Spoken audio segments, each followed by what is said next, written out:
இப்போ தியேட்டர் உரிமையாளர்களே இப்போ என்ன நினைக்கிறாங்கன்னா, இந்த தியேட்டர் தொழில் விட்டு வெளியே போயிடலாம். ஏன்னா இதுக்குள்ளே அரசியல் பூந்துருச்சு. தியேட்டர்களில் இப்போ பெரும்பான்மையான தமிழ்நாட்டில் இருக்கக்கூடிய ஒரு 1100 தியேட்டர்களை ரெட் ஜெயின் கண்ட்ரோலில் வச்சுருக்காங்க. நீங்கள் அவர்களுடைய கட்டுப்பாட்டுக்கு வரலைன்னா அங்கே ட்ரைனேஜ் கட் பண்ணப்படும், பார்க்கிங் கட் பண்ணப்படும், மாநகராட்சி அங்கீகாரம் அனுமதி புதுப்பிக்க முடியாது. இந்த தியேட்டர் பூராமே நீங்கள் செண்பகராஜன்னு ரெட் ஜெயின்ட்டுடைய மேனேஜர் இருக்கார். தமிழ்நாடு தியேட்டர் பூரா அவருடைய கட்டுப்பாட்டுக்கு போயிடுச்சு. கண்டிப்பாக அரசு நிலத்தை ஆக்கிரமிக்க முடியாது. ஆனால் இப்போ ஆளுங்கட்சியோட ஆதரவு அவங்களுக்கு வேணும் இல்லை? ஆளுங்கட்சினா இப்போ சேகர் பாபுவோட பாட்டை சேர்த்துக்க வேண்டியதான்.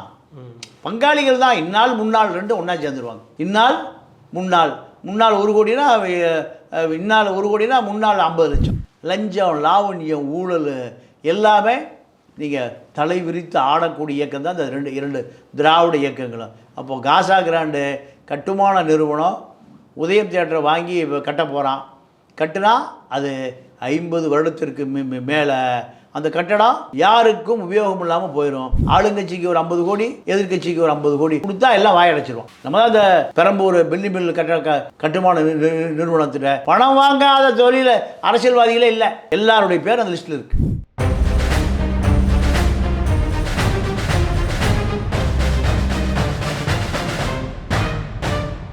ரெட்ரோலுக்ஸ் நெஞ்சங்களுக்கு வணக்கம். நான் உங்கள் கார்த்திக். இன்றைய பொலிட்டிக்கல் பல்ஸ் நிகழ்ச்சியில் நம்முடைய இணைந்திருப்பவர் மூத்த பத்திரிகையாளர் திரு தமிழா பாண்டியன் அவர்கள். வணக்கம் சார். வணக்கம் சார். உதயம் தியேட்டர் சென்னை அசோக் நகருடைய ஒரு அடையாளம் அப்படின்னு சொல்லலாம். சென்னைக்கு வரவங்களுக்கு கூட அடையாளமாக சொல்லப்படுது உதயம் தியேட்டர்கிட்ட இறங்கிடுங்க அப்படின்ற ஒரு விஷயம் தான். கிட்டத்தட்ட 1983 ஆரம்பிக்கப்பட்ட ஒரு திரையரங்கு. கிட்டத்தட்ட 40 வருஷம் ஆகிடுச்சு. இப்போ சமீபத்திய செய்தி அது மூட போகிறாங்க அப்படின்றது தான். சரி, மூடிட்டு என்ன அடுத்ததும் மல்டிப்ளெக்ஸாக வரப்போதா அப்படின்னு எதிர்பார்த்த நிலையில் இல்லை. இது ஒரு கட்டுமான நிறுவனம் வாங்கியிருக்கு. காசா கிராண்ட் அதை கிட்டத்தட்ட கையொப்பெல்லாம் முடிஞ்சிருச்சு. அங்கே பெரிய அப்பார்ட்மெண்ட் வரப்போகுது அப்படின்ற மாதிரியான, அதுவும் புது விதமான ஒரு அப்பார்ட்மெண்ட் அங்கே வரப்போகுது, பெரிய அளவில் இருக்கும் அந்த இடம் அப்படின்ற மாதிரி சொல்லப்படுது. அது பக்கத்தில் அந்த பெட்ரோல் பங்க் கூட இப்போ எப்பயோ அதை மூடிட்டாங்க.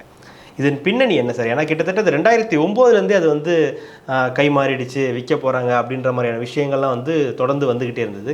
ஆனால் இப்போ கிட்டத்தட்ட அது ஒரு முடிவுக்கு வந்துருச்சு, அதோட சகாப்தம் முடிஞ்சுது அப்படின்னு சொல்லப்படுது. என்ன காரணம்? KK நகர் பகுதி வாசிகளுக்கு உதயம் தியேட்டர் என்பது ஒரு 40 ஆண்டு காலமாக ஒரு அடையாளம்.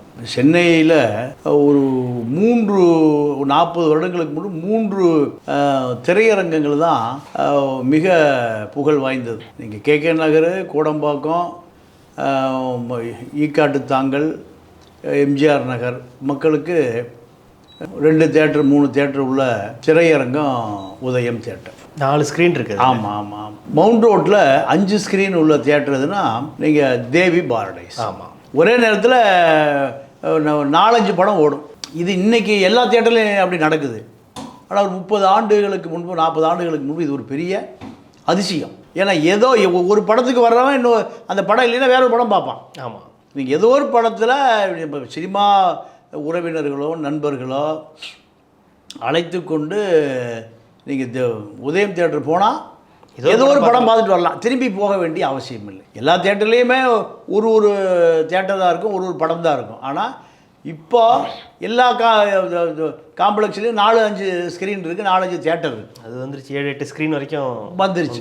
30-40 வருடங்களுக்கு முன்பு இதுதான் சென்னையில் ஒரு பெரிய அபூர்வமான செயல். இந்த ஏரியா குறைய ஒரு 10-15 சதுர கிலோமீட்டருக்கு உதயம் தியேட்டர் ஒரு பெரிய அடையாளம். ஆமாம். நீங்கள் இரவு பஸ்ஸுக்கு நிற்கும். இந்த கோயம்பேடு பஸ் வந்த பிறகு ஒரு 20-25 ஆண்டு காலமாக நீங்கள் வெளியூர் பஸ்ஸு பூரா உதயம் தியேட்டரில் இறங்கிக்கலாம், ஏறிக்கலாம். அப்போ இந்த சூழ்நிலையில் பல கோடி ரூபாய் பெருமானம் உள்ள இந்த தியேட்டர் வணிகம் மிகப்பெரிய நட்டத்தில் இயங்க ஆரம்பிச்சிருச்சு. இது தமிழ்நாடு முழுக்க இருக்க திரையரங்குகள் பூராமே இப்படி தான். நீங்கள் மதுரையில், கோயம்புத்தூரில், திருச்சியில் எல்லா மல்டி தியேட்டர்களுமே பல கோடி ரூபாய் பெருமானம் உள்ள இடங்கள். அந்த இடங்களில் இந்த தியேட்டர் முதலாளிகளுக்கு லாபம் தரக்கூடிய தொழிலாக இல்லை. எல்லாமே மிகப்பெரிய இழப்பு. அப்போ இதெல்லாம் கட்டுமான நிறுவனங்களுக்கு விற்றா அந்த இடத்தினுடைய மதிப்பு பல கோடிக்கு போகும். ஏன்னா எல்லா தியேட்டர்களுமே நகரின் மையப்பகுதியில் இருக்குது. நீங்கள் மதுரை எடுத்தீங்கன்னா நாட்டியா நர்த்தகின்னு நீங்கள் ராமராஜன் தியேட்டர் அதெல்லாம் இப்போ அவர் விற்றுட்டார். இதெல்லாம் வந்து ஒரு பெரிய கனவு ஒரு காலத்தில். கோயம்புத்தூர் அப்படி ஒரு தியேட்டர் சொல்லலாம், திருச்சியில் சொல்லலாம். இப்போ தியேட்டர் உரிமையாளர்களே இப்போ என்ன நினைக்கிறாங்கன்னா இந்த தியேட்டர் தொழில் விட்டு வெளியே போயிடலாம். ஏன்னா இதுக்குள்ளே அரசியல் பூந்துருச்சு. தியேட்டர்களை இப்போ பெரும்பான்மையான தமிழ்நாட்டிற்குரிய ஒரு 1100 தியேட்டர்களை ரெட் ஜெயின் கண்ட்ரோலில் வச்சுருக்காங்க. நீங்கள் அவர்களுடைய கட்டுப்பாட்டுக்கு வரலைன்னா அங்கே ட்ரைனேஜ் கட் பண்ணப்படும், பார்க்கிங் கட் பண்ணப்படும், மாநகராட்சி அங்கீகாரம் அனுமதி புதுப்பிக்க முடியாது. இந்த தியேட்டர் பூராமே நீங்கள் செண்பகராஜன்னு ரெட் ஜெயினுடைய மேனேஜர் இருக்கார். தமிழ்நாடு தியேட்டர் பூரா அவருடைய கட்டுப்பாட்டுக்கு போயிடுச்சு. இந்த தியேட்டர் முதலாளிகள் தான் இவர்களே தவிர இந்த தியேட்டரில் எந்த படம் போடணும் எந்த படம் எடுக்கணும் என்பதை யார் முடிவு பண்ணுவாங்கன்னா ரெட் ஜெயினுடைய செண்பகராஜ். இப்போ செண்பகராஜ் 2006-11 நீங்கள் ஹன்ஸ்ராஜ் சக்சேனா ஐயப்பன் அவங்க வந்து சன் பிக்சர்ஸ் கண்ட்ரோலில். ஆமாம். அப்போ தியேட்டர் முதலாளிகளை பொறுத்தவரை பல கோடி ரூபாய் பெருமானம் உள்ள இந்த தொழில் யாரோ முதலாளி. இப்போ வந்து முதல்ல ஃபிலிம் ரோல் வரும், இவங்க எடுத்து படத்தை ஓட்டி வசூல் பண்ணுவாங்க. 100 நாள் படம் ஓடும், ஹவுஸ்ஃபுல் காட்சியாக இருக்கும். தியேட்டர் ஓனரே பிளாக்ல டிக்கெட் விற்பார். ஒரு நாளைக்கு ஒரு 2000 மாதம் 60,000 1,00,000. தியேட்டர் ஓனரை நீங்கள் ஒரு 100 ரூபா டிக்கெட் முடிஞ்சு போச்சுன்னா 200 கொடுத்து வாங்குவான். இது வந்து தியேட்டர் நிர்வாகமே பண்ணு. எனக்கு தெரிஞ்சு ஒரு நான் திருப்பூரில் இருந்த உஷா தேட்டர் முதலாளி அவரே ஆளை வச்சு பிளாக்ல டிக்கெட் விற்பார். அதாவது எம்ஜிபி தியேட்டரில் எம்ஜிபி ரத்தனசாமியுடைய அம்மாவே பிளாக்ல டிக்கெட் விற்கும். தியேட்டர் உரிமையாளர்களை பிளாக்ல டிக்கெட் விற்பாங்க. அது அன்றைக்கி அவங்களுக்கு ஒரு 500 ரூபா 1000 ரூபா பேக்கெட் பண்ணி கிடச்சிடும். இப்போ இப்படியான ஒரு லாபம் பார்த்த நிறுவனங்கள் பூராமல் மிகப்பெரிய இழப்பீடை சந்திச்சுது. இப்போ அதிகபட்சம் எந்த படம் ஒரு வாரத்துக்கு மேலே தியேட்டரில் ஓடுறதில்ல. 1500 டிக்கெட்டு, 1000 ரூபா டிக்கெட்டு, 500 400 300 அது கம்மி டிக்கெட்டே இல்லை. அப்போது தியேட்டர் முதலாளிகள் பார்க்குறாங்க இவ்வளவு கோடி முதலீடு, இது மிகப்பெரிய நட்டம். இன்னும் கல்யாண மண்டபம் ஆக்கிடலாம், இல்லைன்னா ஏதாவது காசா கிராண்டுக்கு வித்தரலாம். தமிழ்நாடு முழுக்க இருக்கக்கூடிய எனக்கு தெரிஞ்சு பாதி தியேட்டர் இப்படியாக திருமண மண்டபம் ஆக்கப்பட்டு விட்டது. இல்லை பாதியை வந்து ரியல் எஸ்டேட்டு நிறுவனங்களுக்கு கட்டுமான நிறுவனங்களுக்கு விற்றுட்டு போயிட்டாங்க. நம்ம பார்த்துட்டு தான் இருக்கோம். சாந்தி தியேட்டர், நாகேஷ் தியேட்டர், அப்புறம் இப்போது இது உதயம் தியேட்டர். அதுக்கு முன்னாடி பைலட் தியேட்டர்லாம் அதெல்லாம் முன்னாடியே முடிஞ்சிருச்சு. ராம் தியேட்டர் இருந்துச்சு, அதுவும் முடிஞ்சது, அப்போவே முடிஞ்சது. அப்போது உதயம் தியேட்டரை பொறுத்தவரை காசா கிராண்ட் நிறுவனத்தில் பேசி, காசா கிராண்ட் நிறுவனம் வந்து அந்த கட்டுமான நிறுவனம் என்ன அவங்களோட ஒப்பந்தம் போடுதுன்னா, உதயம் தியேட்டர் முதலாளிகிட்ட கட்டடம் கட்டி ஆளுக்கு பாதி வச்சுக்கலாம். கட்டடம் கட்டி நீங்கள் நிலத்தை எங்கள் நிறுவனத்தின் பேரில் ஒப்பந்தம் போட்டு எங்களுக்கு எக்ரிமெண்ட் கொடுத்துருங்க, ஆளுக்கு பாதி, ஜாயிண்ட் வெஞ்சர். இதில் அவங்க சகோதரர்கள் 4 பேர் இருக்காங்க. அவர்களுக்குள்ள பாகம் பிரிப்பதில் சச்சரவு. அதுதான் இத்தனை வருஷத்துக்கு காரணம். அந்த பங்குதாரர்களுக்குள்ள ஒரு ஒத்த உடன்பாடு ஏற்படலை. இப்போ 40 வில்லாக்கள், அதாவது வில்லாக்கள்னால் சமையல் ரூமே இல்லாத வில்லாக்கள். சமையல் ரூமே இல்லாத அதுதான் இப்போ அது என்னது சமையல் ரூமே இல்லாத வில்லாக்கள்? அதாவது என்னென்னா, நீங்கள் ஒரு 1500-2000 ஸ்கொயர் ஃபீட்டில் எல்லா வசதி வாய்ப்பு இருக்கும். வீட்டுக்குள்ளேயே ஜிம்மு, ஹோம் தியேட்டர் எல்லாம் இருக்கும். சுடுதண்ணி வேணும்னா நீங்கள் இன்டர்காமில் கூப்பிட்டு சுடுதண்ணி வேணும்னா சுடுதண்ணி வந்துடும். அதாவது சென்ட்ரல் கிச்சன். இப்போல்லாம் லேட்டஸ்ட் அதுதான். அதாவது இப்போ இன்றைக்கி காலையில் என்ன வேணும் அப்படி கிச்சனில் கூப்பிட்டு எனக்கு உப்பாவும் கேசரி வேணும்னா நான் 4 பேருக்கு சொன்னால் அந்த கிச்சன் அங்கே இருக்கிற 40-50 ஃப்ளாட் இருக்கும். 50 ஃப்ளாட்டுக்குமே தேவையான உணவு தயார் செய்யப்பட்டு எங்கே வந்துடும், ஃப்ளாட்டுக்கே வந்துடும், அவங்கவுங்க ஃப்ளாட்டுக்கு வந்துடும். இதுதான் சென்ட்ரல் கிச்சன் வில்லா. இப்படி தான். ஏன்னா இப்போ சமையக்காரரை போட்டு சமையக்காரியை போட்டு சமைச்சு மளிகை சாமானை வாங்கி கொடுத்து இது மாதம் ஒரு 20,000 ரூபா ஒரு 40 ஃப்ளாட்டுக்கு 20,000னா நான் 2 ஒரு 8 லட்ச ரூபா கொடுத்துட்டா காலையில் என்ன சாப்பாடு வேணும், மத்தியானம் என்ன சாப்பாடு வேணும், இரவு என்ன சாப்பாடு வேணும், என்ன ஜூஸ் வேணும், எல்லாம் அரை மணி நேரத்துக்கு முன்னாடி கதவை தட்டி வீட்டுக்கே வந்து. இப்போ intercom centralise, park, beach, swimming pool எல்லாமே காமன். நீங்கள் வெளியிலேயே போக வேண்டிய அவசியம் இல்லை. இப்படியான ஒரு காசா கிராண்ட் உயர் மேட்டுக்குடி வகுப்பினருக்கான நவீனம் தான், எல்லாம் நவீனம் தான். கார் பார்க்கிங் வந்து அவங்க செட்டுக்கே போயிடும் டைரெக்டாக. நீங்கள் கீழே வந்து எல்லாம் எடுக்க வேண்டியதில்லை. இப்படியான ஒரு நவீன, அதாவது மும்பையில் இது மாதிரி சிஸ்டம் இருக்குது. அதாவது நீங்கள் சொல்கிறது இப்போ இந்த உதயம் தேட்டர் இடத்துல இப்படி தான் வரப்போகுது. அப்படி தான் வரப்போகுது அந்த ஒட்டுமொத்த இடத்துலையும். அது ஒரு 1.3 ஏக்கர். ஆமாம் 1.5 ஏக்கர் சொன்னாங்க. 1.5 ஏக்கர் சொன்னாங்க. அது கிட்டத்தட்ட ஸ்கொயர் ஃபீட் 12,000 18,000. ஆமாம் வந்து 12,000 4 5 அடுக்கு வந்துடும்ல. அப்போ 5 12,000 60,000 ஸ்கொயர் ஃபீட் வந்துடும். 60,000 70,000 80,000. நீங்கள் சிஎம்டி அமைச்சர்கிட்ட போய் நீங்கள் ஒரு ஃப்ளோருக்கு 5 லட்ச ரூபா கொடுத்தீங்கன்னா எத்தனை ஃப்ளோர் வேணும் கட்டிக்கலாம். அப்போவே ஃபைலை போட்டு கையில் கொடுத்துருவாங்க. 10 ஃப்ளோர் கட்டணுமா 50 லட்ச ரூபா, ஒரு ஃப்ளோருக்கு 5 லட்ச ரூபா, 50 லட்ச ரூபா வரைபடத்துக்கு கொடுத்தீங்கன்னா அடுத்த நாள் காலையிலேயே சிஎம்டி அப்ரூவ்டு சீலை வச்சு அதிகாரிகளுக்கே கொடுத்துட்டு போயிடுவார். இப்போ காசா கிராண்ட் நிறுவனம் இது எப்படி சரியாக செய்யுமா? ஏன்னா காசா கிராண்ட் நிறுவனத்தின் மீது இப்போ பல புகார்கள் ஏற்கனவே இருந்துச்சு. இப்போ சமீபத்துலேயும் நம்ம பார்த்துக்கிட்டு இருக்கோம். ஏகப்பட்ட பஞ்சாயத்து வந்து அதில் போயிட்டுருக்கு. நிறைய சென்ட்ரல் கவர்மெண்ட்டில் வேலை செய்கிறவங்களாம் கூட வந்து புகாரெலாம் கொடுத்துக்கிட்டு இருக்காங்க.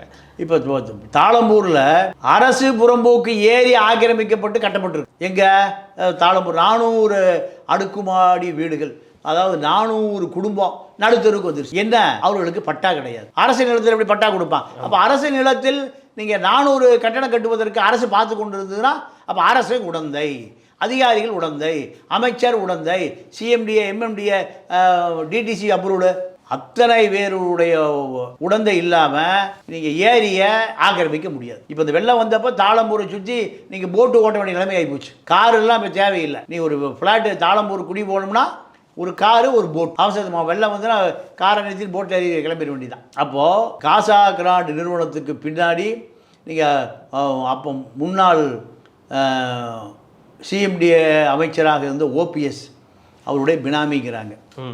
ஏன்னா இப்படி ஏதாவது ஒரு அமைச்சர் பின்னணி இல்லாமல் கண்டிப்பாக அரசு நிலத்தை ஆக்கிரமிக்க முடியாது. ஆனால் இப்போ ஆளுங்கட்சியோட ஆதரவு அவங்களுக்கு வேணும் இல்லை? ஆளுங்கட்சினா இப்போ சேகர் பாபுவோட பாட்டை சேர்த்து கொண்டிதான் பங்காளிகள் தான். இந்நாள் முன்னாள் 2 ஒன்றா சேர்ந்துருவாங்க.